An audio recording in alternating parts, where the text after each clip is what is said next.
ఎన్టీఆర్ జిల్లా ముఖ్యమంత్రి సహాయ నిధి నుంచి మంజూరైన 66 మంది అర్హులైన లబ్ధిదారులకు 45 లక్షల రూపాయల చెక్కులను ఎమ్మెల్యే కొలికపూడి శ్రీనివాసరావు నివాసంలో లబ్ధిదారులకు అందజేశారు. దాదాపు గత 10 నెలలుగా కూటమి ప్రభుత్వం ఏర్పడిన తర్వాత అంతకుముందు 5 సంవత్సరాలు జగన్మోహన్ రెడ్డి గారు పూర్తిగా నిర్లక్ష్యం చేసి పేద ప్రజలకి ముఖ్యమంత్రి సహాయ నిధి నుండి అందే ఆరోగ్యపరమైన ఆర్థిక సహాయాన్ని ఆపేశారు.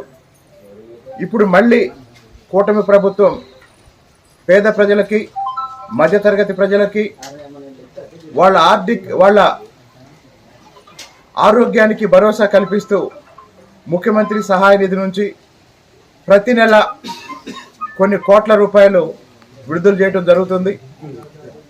ఈ నెల తిరువూరు నియోజకవర్గంలో 66 మంది వివిధ రకాల ఆరోగ్య సమస్యలతో చికిత్సలు పొందిన వాళ్ళకి 45 లక్షల రూపాయలు ఆర్థిక సహాయం ఈరోజు అందించడం జరిగింది.